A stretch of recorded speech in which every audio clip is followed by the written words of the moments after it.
now tuned in to the Free Play Media Podcast Network.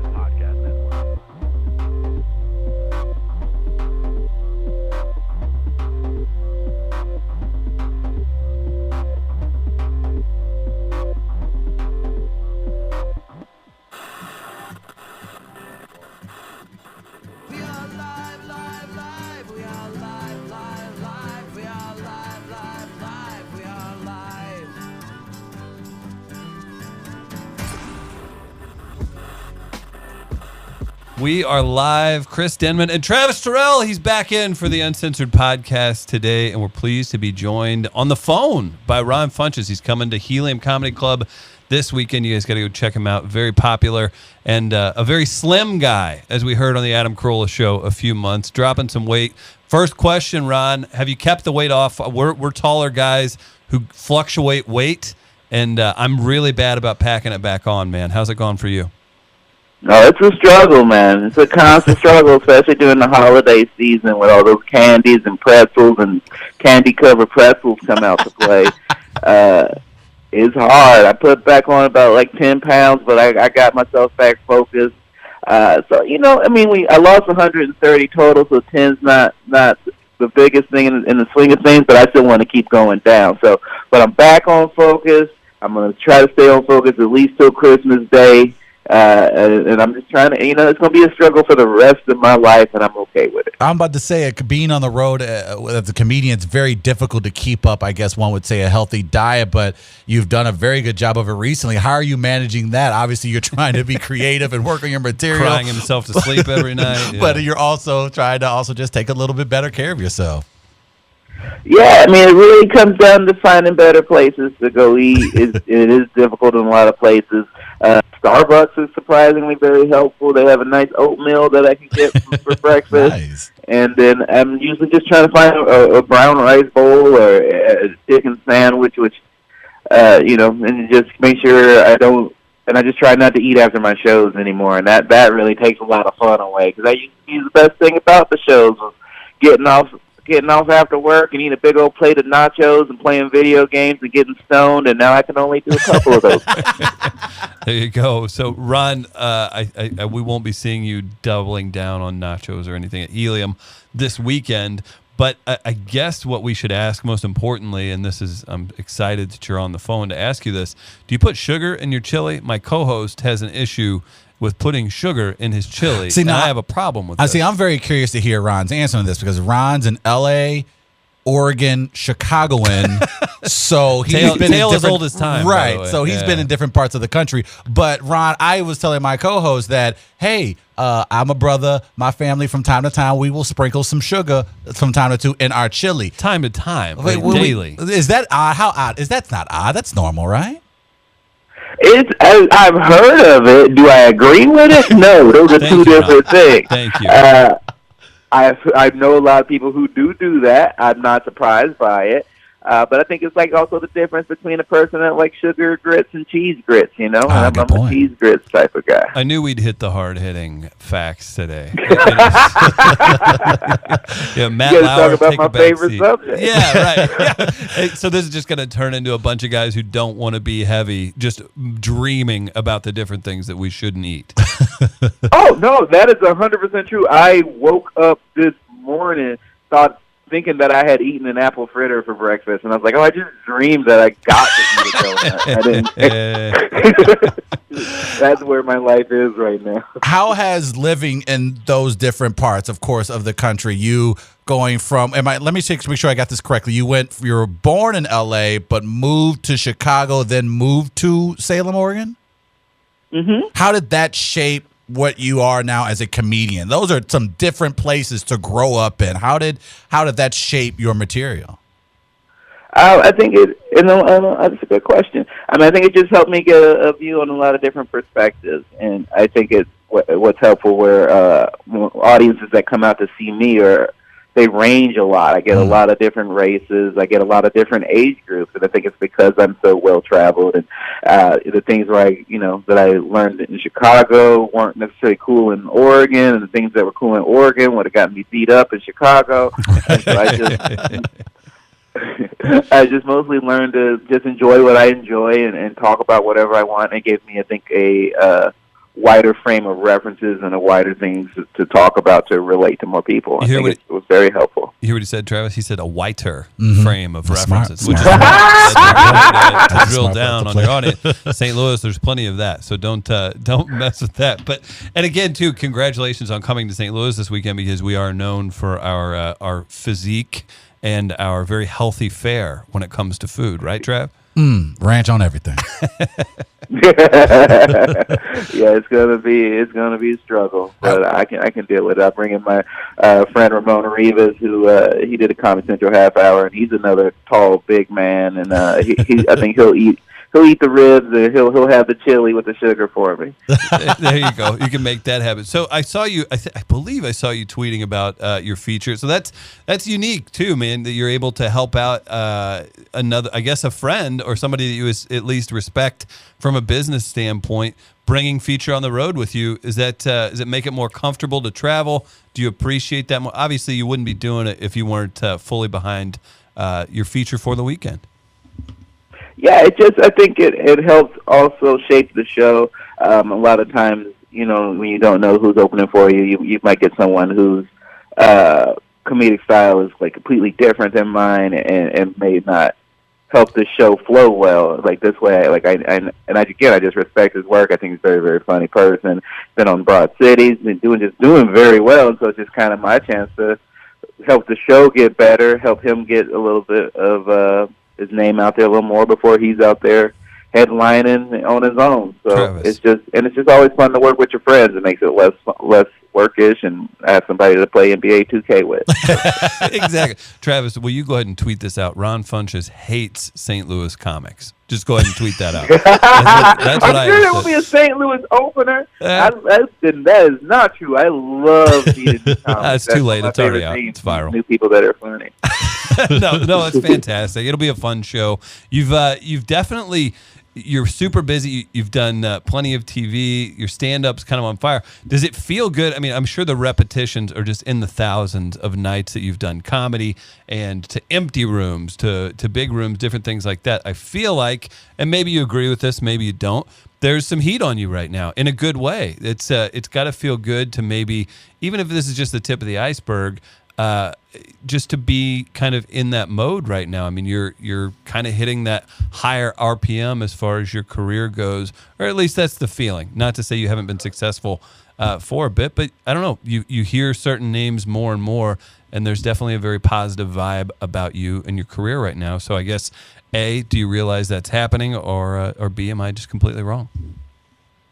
I do not. I mean, it's half and half. It's like, I think it's anyone's ego state, and thank you, first of all, thank you for saying those things. I need to hear them. Because on my end, it's more like I have half my foot and being like, oh, okay, I'm getting ready to take off doing some things, pitching these shows out, writing things, and then the other end is like, oh, they'll probably just be like, never mind. We don't need you. So it's just really like, I'm right in the middle, and I feel like I got a lot of things going on, and I know I'm working harder than ever. And most part, I just try to feel grateful for where I'm at. I just purchased a home, which I never thought I'd be able to do with comedy money, and I did that, and everything else is just kind of icing on the cake. And now I'm just trying to more give back and help my friends, and just really dig into my comedy and get better, and instead of being just stressed about surviving all the time. That's really the only heat that I've gotten out of me. It's like, oh, okay, I know I can pay my mortgage. Right. So that's good. Other than that, I just try to just get better, stay in acting class, stay on stage, and just try to get better. That's it. Ron, what form do you prefer the most? You got writing credits, of course.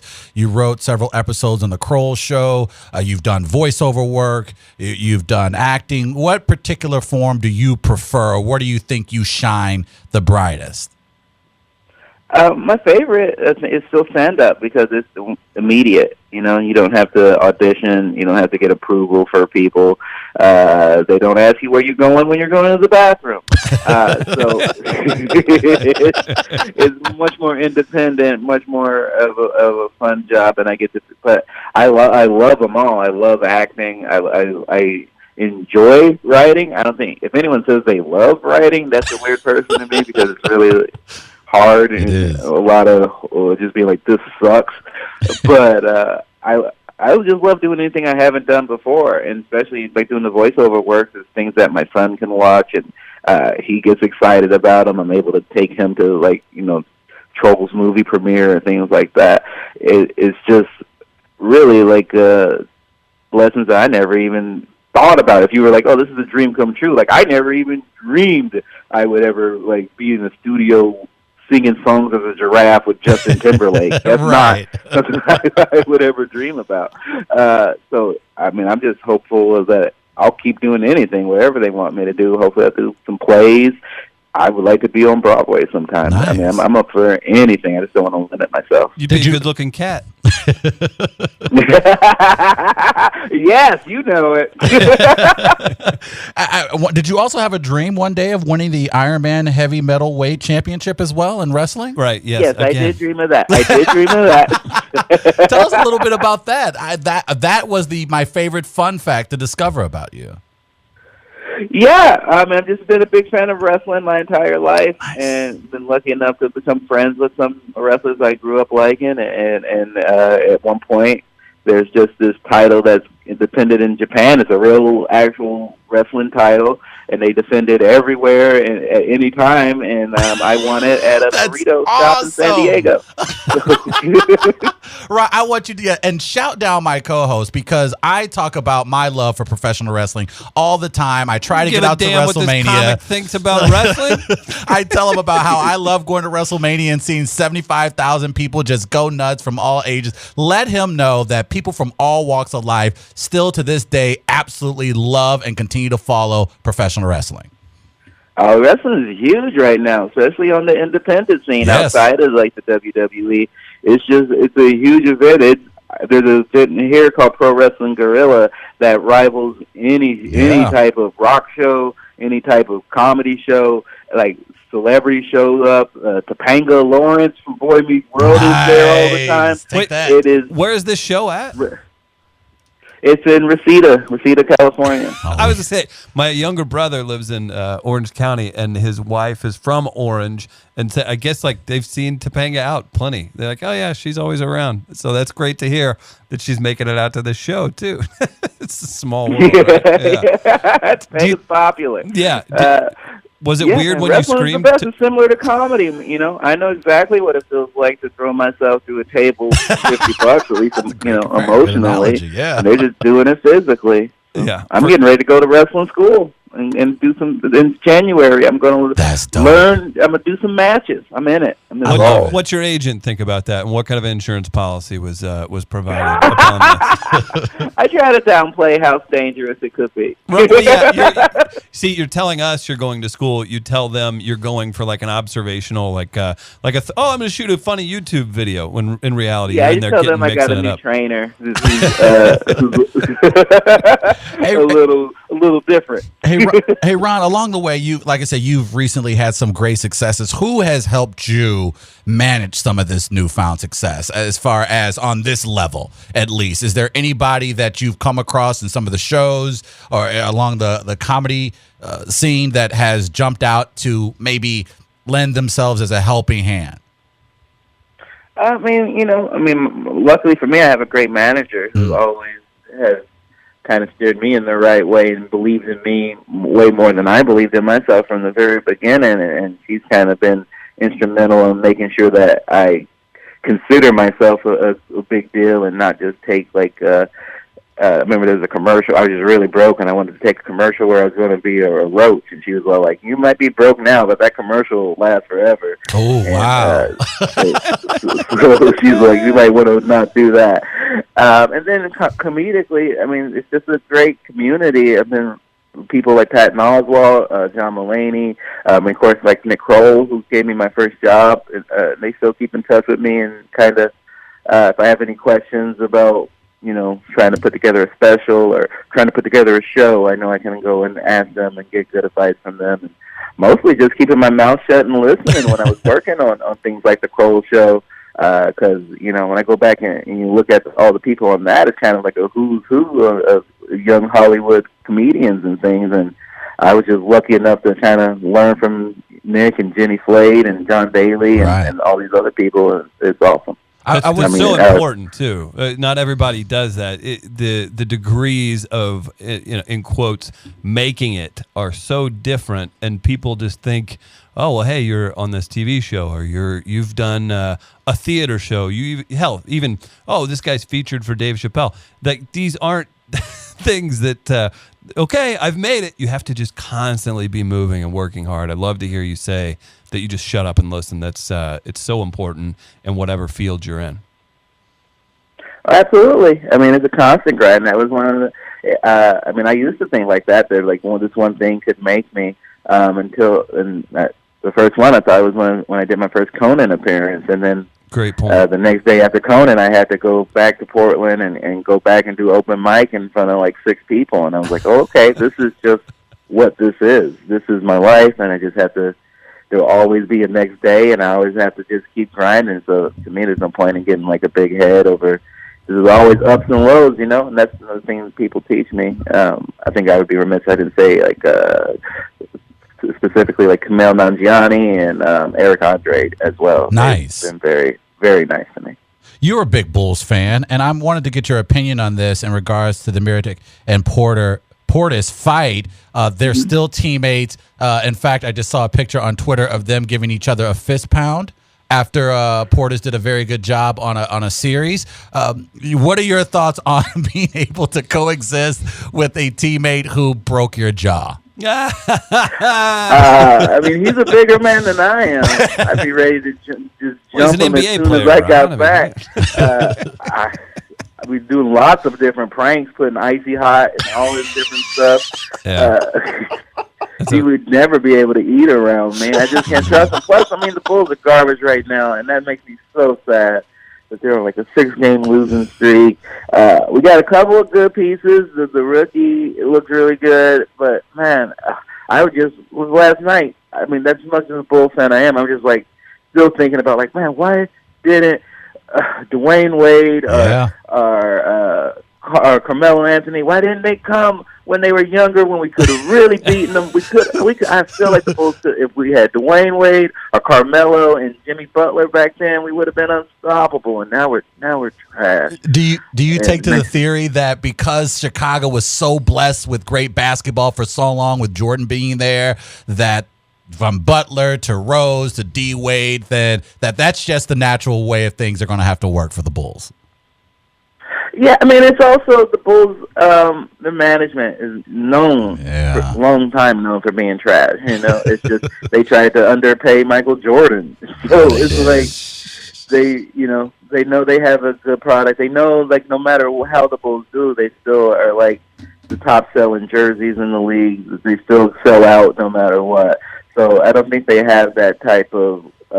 It's not like the Spurs or anything where they're constantly trying to strive for excellence. They were happy, being 500 for most years, and we, unfortunately, we can't really predict something like what happened to Derrick Rose. He was looking a world beater for a while, but injuries happen, and I mean, it's just sad as a Chicago Bulls fan. But I guess now they just joined the Bears as being, oh God, the Bears.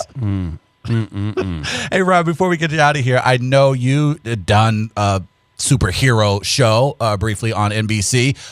Today, while we're talking, we, of course, saw the drop of the brand new Marvel film, Avengers Affinity War. Do you get excited about those things? Are you a big superhero person? And we have a co-host that absolutely refuses to watch Marvel films. So we do a morning radio show, and that was the topic this morning, that he's basically he's checked out, and we don't appreciate it. Well, we don't care for. We love the Marvel films. How do you feel about the new trailer? Do you get excited about these things? I get excited about it as a longtime nerd, especially also as the father of a big nerd. Yeah. I end up seeing most of these films no matter what, but there's so many now that I can pick and choose a little bit. I'm more excited about Black Panther than it is. Heck yeah. To be honest with you. Yeah, I bet it'll be mediocre. Kind of like Get Out. Oh, relax. If it is, I can't wait. Man, Ron, give me advice on this. And so I'm white, and I thought it would be fun. So Get Out, obviously, very good, very entertaining, great story, and just a very, there we go. Got it out of the way. It's a fantastic film. I thought it would be funny to incite some shit by just tweeting out, Get Out is just okay. Like, that would be the tweet, and I feel like the amount of heat I would have taken wouldn't have been worth the 7 people that thought it was mildly funny. No, I agree with you. People love that movie, and people love the fact that they got to do a horror movie where the villain was just whiteness. So I think that you're going to be walking into a hornet's nest if you do that. I'll avoid that for the time being. As long as you guys don't say anything about Matt about you, okay? That's the deal. Fair. That's fair. You got it. Hey, Paul Reiser's the man. Yeah, he can hire you, so you have to say that, right? No, Ron, we're excited to see you at Helium this weekend. We really appreciate all the time, man. And next time you come through, stop by the studio. We'd love to have you in. I'd love to. I appreciate you guys. Thank you for helping me. Thanks, Ron. Cheers, have man. a good one. Ron Funches. Check him out at Helium Comedy Club this weekend. Hey, everybody. Thanks for listening to us with the great Ron Funches. Go see him at Helium this weekend. While you're at it this holiday season, stay healthy. Order some Neovitin. Type in LIVE. That's for live. Do it at neovitin.com. It'll save you $5 off your subscription that you can pause at any time. Oh, and while you're at it, Barrel Beard and Tattoo Oil, wonderful sponsor. What? I can't talk, but I'm going to keep talking anyway. Barrel Beard Tattoo Oil, wonderful sponsor of ours. Jeremy Allen Stanton brings you a quality product. If you're looking for a gift, it's not just for beards. It's great for your hair, great for your skin. Keep it going. Keep supporting those who support us. Thanks, everybody.